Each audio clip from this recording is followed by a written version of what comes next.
ஆண்டவராகிய இயேசுவின் நாமத்தினாலே இந்த காலை வேளையில் கூட உங்கள் யாவரையும் வாழ்த்துகிறேன். கர்த்தர் உங்களை ஆசீர்வதிப்பாராக. இந்த நாளிலே கூட ரோமர் 8ஆம் அதிகாரம் 28ஆம் வசனத்தை கூட வாசித்து தியானிக்கலாம்.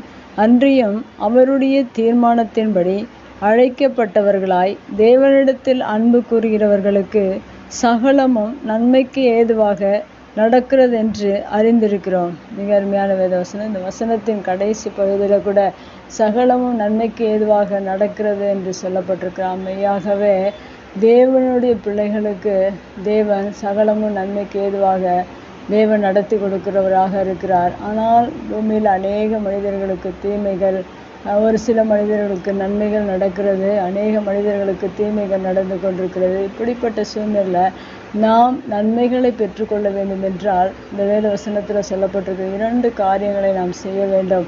முதலாவதாக அவருடைய தீர்மானத்தின்படி அழைக்கப்பட்டவர்களாக நாம் இருக்க வேண்டும். இந்த உலகத்தில் அநேக மனிதர்களாக பிறந்திருக்கிறார்கள், ஆனால் அவருடைய தீர்மானத்தின்படி அழைக்கப்பட்டவர்கள் ஒரு சிலராக இருக்கிறார்கள்.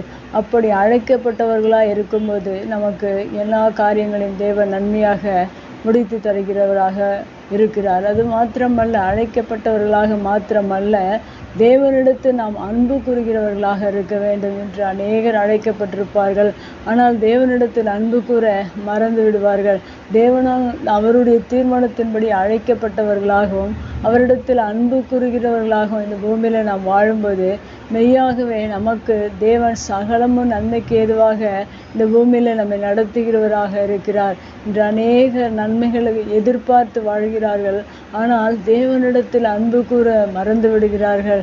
அதனால்தான் அநேக தீமைகள், அநேக மனிதர்களிடத்தில், அநேக குடும்பங்களில், அநேக மனிதனுக்கு அநேக தீமைகள் வந்து சேருகிறது. ஆனால் நீங்கள் ஒவ்வொருவரும் தேவனிடத்தில் அன்பு கூறுகிறவர்களாக இருக்கும்போது மெய்யாகவே உங்களுடைய வாழ்க்கையில் தேவன் சகலமும் நன்மைக்கு ஏதுவாக தேவன் நடத்தி கொடுக்கிறவராக இருக்கிறார்.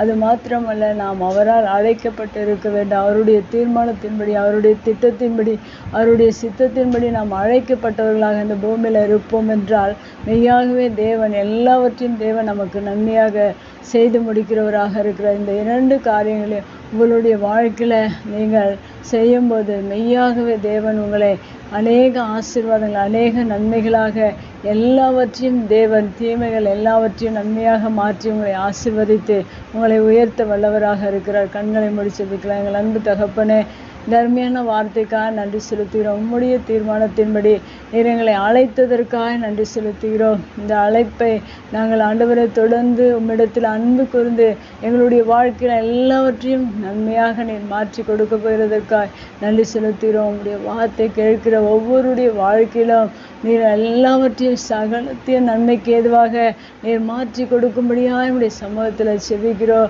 இன்னும் ஒவ்வொரு பிள்ளைகளும் உம்மிடத்தில் அன்பு கூர்ந்து உடைய நன்மைகளையும் உடைய ஆசீர்வாதங்களை பெற்றுக்கொள்ள நீர் ஒவ்வொருவரையும் தகுதிப்படுத்துவீராக. இயேசுவின் நாமத்தில் ஜெபங்கள் நல்ல பிதாவே, ஆமேன்.